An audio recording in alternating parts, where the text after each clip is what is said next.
Okay. Start this over again. So this is a letter written to a whole slew of people. Summary of prophecy or relevant text. Okay. And it has the defeat of the United States Navy. 2. General Richard Myers, Chairman of the Joint Chiefs of Staff. So you could look up Richard Myers, General, and see when he was the chairman, and you can get an idea of when this letter was compiled.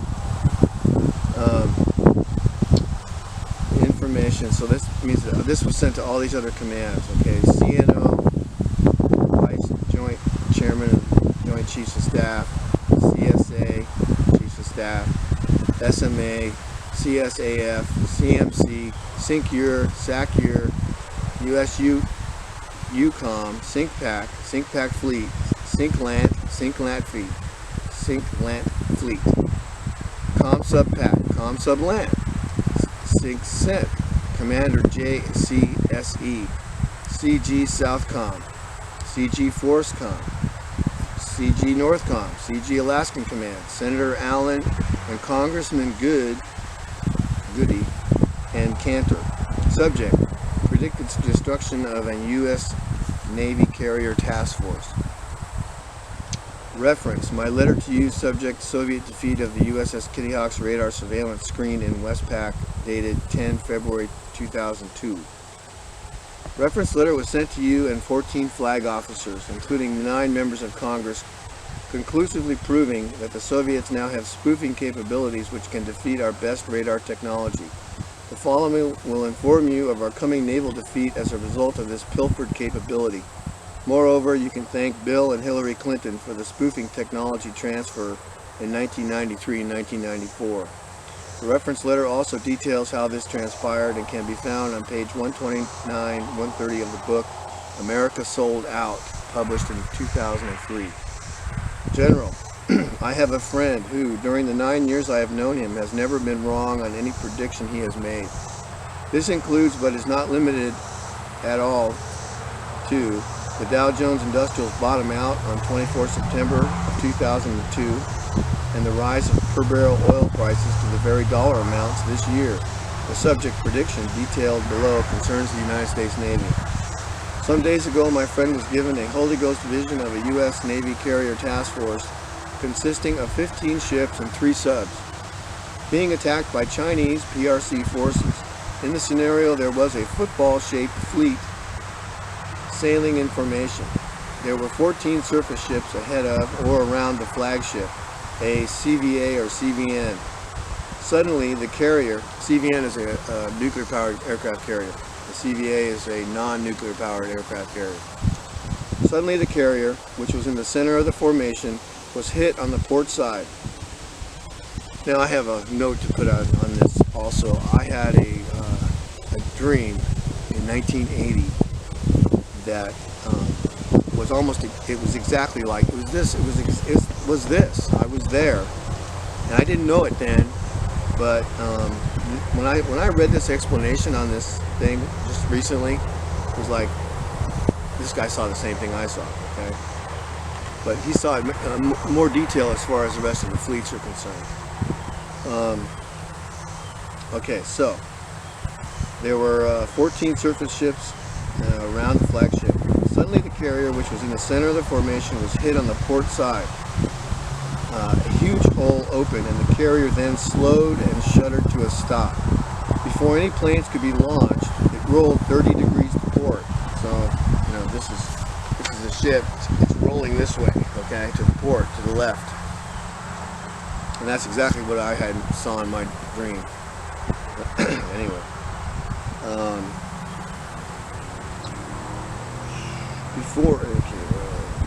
casting all the aircraft that were on the deck into the ocean. It then rolled to 90 degrees and capsized, all in a matter of a few minutes. Enemy surface and subsurface elements were also operating. At that point, the entire formation was struck by missiles, each ship being hit, including 2 SSN submarines, which were operating submerged on the flanks of the CVA. So evidently they knew where these subs were at. They were able to track these submarines. This included the loss of a Rover fast attack sub, which was also in the task force. Subsequently, enemy aircraft overflew the fleet. Therefore, it must be ascertained the attacking planes were never detected by the radar screen. The ships were sunk by air-to-surface missiles, whereas the subs were sunk with air-to-subsurface devices. I suspect the missile which hit the CVA had a nuclear tip. I also suspect the recent Sino-Soviet exercises were perfecting their operation plans to attack our Westpac units. Be advised, the bait will be an incident with Taiwan, and the Russians and the North Koreans shall be in some manner involved in the scenario. The entire formation was sunk, not one element or unit surviving. The loss of life was great. Be advised, the gentleman having this vision has absolutely no knowledge of U.S. Navy surface or subsurface operations or tactics, to include convoy screening techniques. Have a great day, sir, as you and the other chiefs are going to need a bunch of them soon. Very respectfully, yet sorrowfully, with warm regards, Al Cuppet, and it goes on to explain some of his medals. Bronze Star, Purple Heart medals. RVN, 1970-71. So this fellow's a little older, he's a Vietnam vet. Secretary of Defense, Civilian Service Medal. The Joint Staff, 1990. Joint Meritorious Unit Award, the Joint Staff, 1984 to 1990. Alright, so Al Cuppet was a decorated soldier.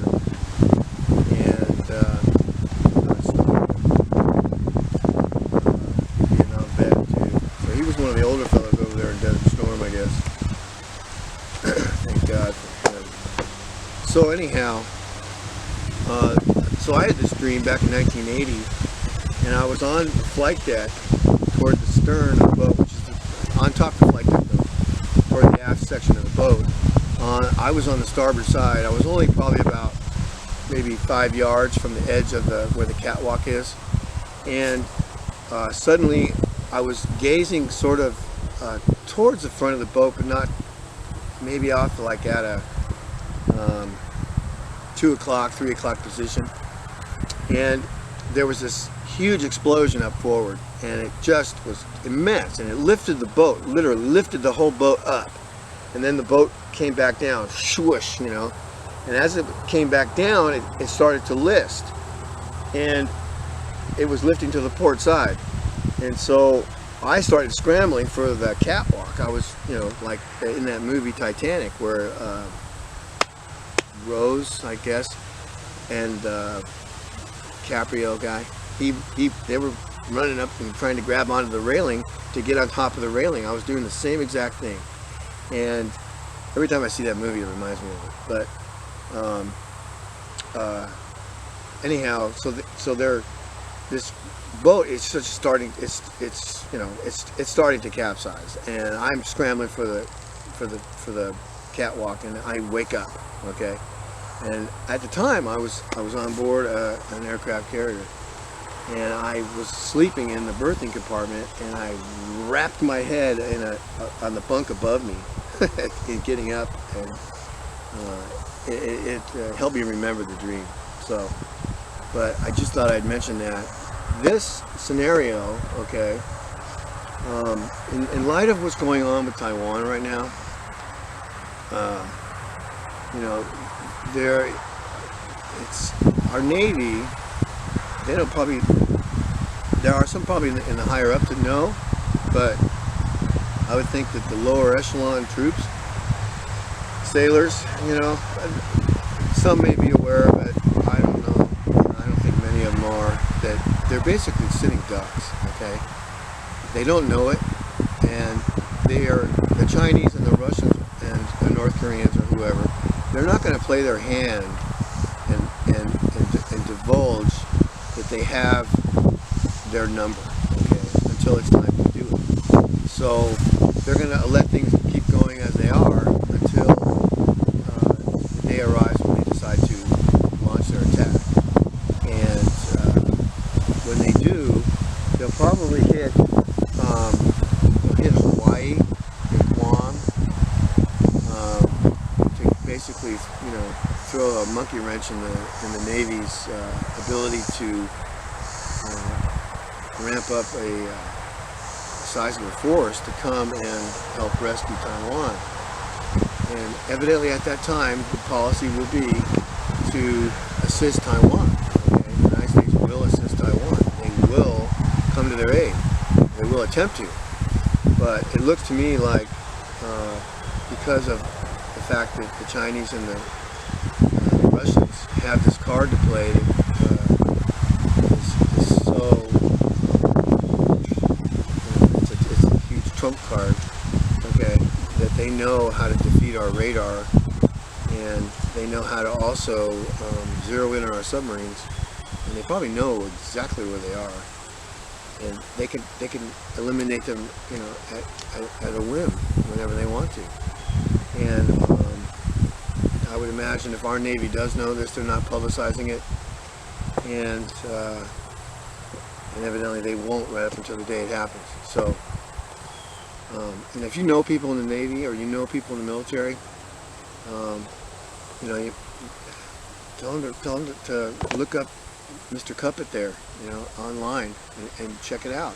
Look into it for themselves and decide for themselves whether they believe it or not.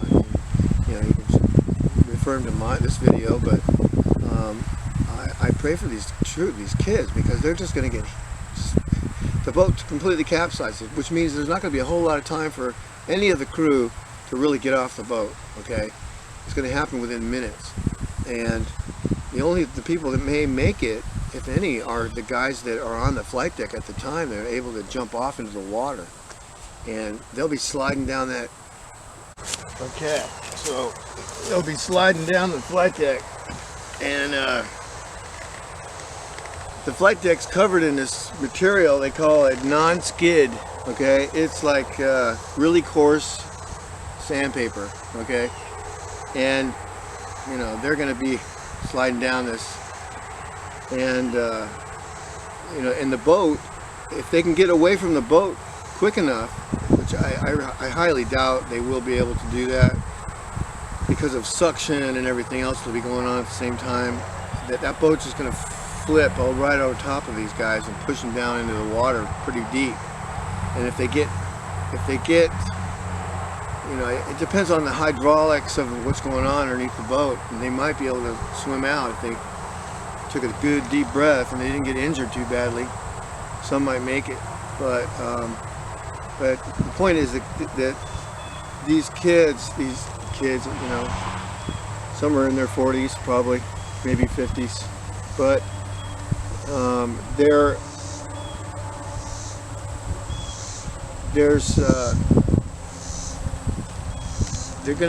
I pray that they make their peace with the Lord, even though they know if they ever see this, or they read about some of these other prophecies, that they've already made that decision, because when this happens, it's going to be so sudden. They're not going to have time, to repent then, or receive the Lord. Maybe the Lord will, if they scream out to Jesus, and help them, then maybe I pray that He does, but that if you have children in the military, you have kids, relatives that are, your husband, your wife, or whatever, and they're off there on a cruiser, or an Aegis class cruiser, or one of those helicopter transports with all the Marines on board, or a carrier. I pray that they seek God, and they receive Him. And now's the time to do it, because there's no guarantee this attack it may occur in next week. I don't know. And but I have a feeling that it's gonna be a while yet. But then again, it might not. It could happen real quick, and it will really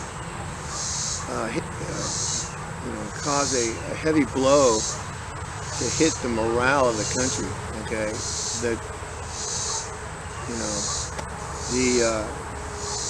I think I counted up the numbers of the crews on all these boats, like 14 boats and subs and the carrier, And you're looking at about 10,000 people, okay, on board a task force that large, okay, that are going to be totally just wiped out within a few minutes. I would imagine it's probably not going to take longer than 20 minutes. And news will travel, you know, relatively fast. There'll be guys getting the reports in, and then they'll be deciding whether they want to put it out right away or we want to hold back on the information. But eventually, all of it will come out, and it'll be a devastating blow to the United States and the morale of the country. You know, and you know, just all the people back home, you know, that are related to these kids and families, all the families and all the friends and relatives and everybody are going to be just stunned, just devastated. And it's going to be very, very, very hard. And these people are going to need prayer. They're going to need people to pray for them. And that's our job too, you know, is to pray for these people that are going to be receiving this news. People that,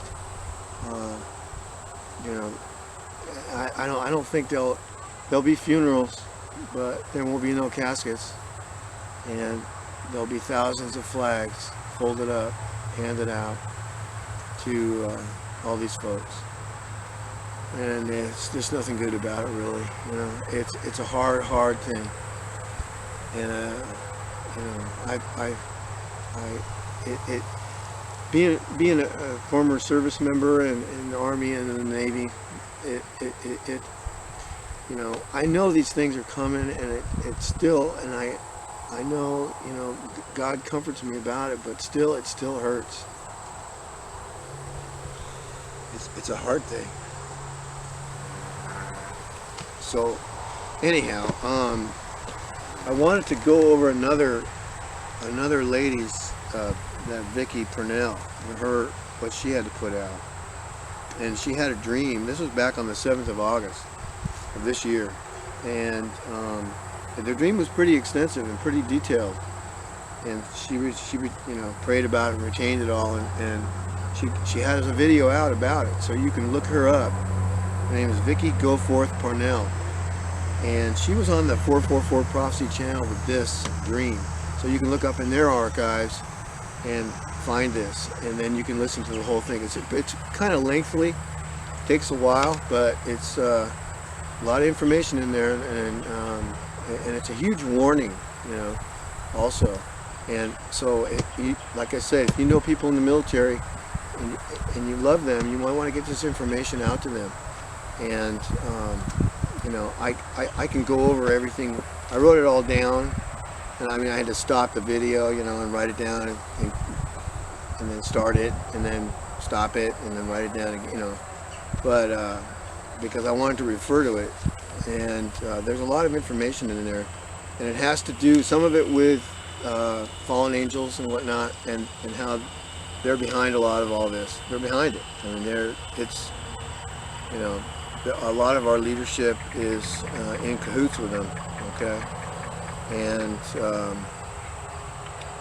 And their day is coming pretty quick, where some of these entities will be released. And you know, that gets into a whole nother thing with Steve Quayle is quite the expert on this, and some others.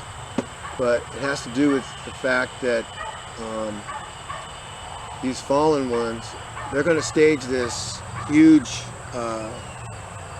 production, you might say, to deceive as many people as they can into getting the people to believe that they are from some far star system, okay? And they're our progenitors. They're the ones that put us here, and all this hogwash. And really, they're here for nothing good at all, okay? They're here to kill us and eat us and do all kinds of evil things, okay? And in the Bible, it's called the strong delusion in 2 Thessalonians 2:11. And because there's so many people that are corrupted and into sin, these grievous sins so badly in this country and in the world, but in this country especially, that God's giving them over to this delusion, and they're going to believe that. I mean, there are people that, oh man, please do come, please come, you know, and help us, you know, and that's exactly what they're going to try to convince people they're doing is come. They've come here to save us, okay, and to warn us, and they're not, you know, this may be after the war, after the attack that hits the United States, or some other, you know, conflagration that may happen in Europe, and there will be people, you know, welcoming these entities, and that's a big mistake, okay? It's going to be more like the movie War of the Worlds, where they're here to do bad things to us, okay? And I don't care how pretty they look or how awesome they, you know, miracles they perform. Don't believe it, one word of what they say, okay? And they'll have technology that'll be very, you know, advanced and able to seemingly provide some answers to problems the world has or whatever. But it's all a con. It's just a big giant con. Just like they conned us with some other things recently, okay? That people all over the world and in our nation got conned into believing, and they basically swallowed this junk, and now they're getting sick and dying. And so don't believe a damn word they say, okay? Because it's all lies. This guy's the father of lies, okay? He's really good at it. He's been good at it since Adam and Eve, and he hasn't changed it one iota, and he won't until, you know, he's not going to change. So, and there it goes back. But these people that are leading the show are in on it, okay? And they go down to Antarctica and have headshots with these dudes or whatever. You know, just back in, I think, 2016, they did all that. So anyhow, I'm gonna hit a break here.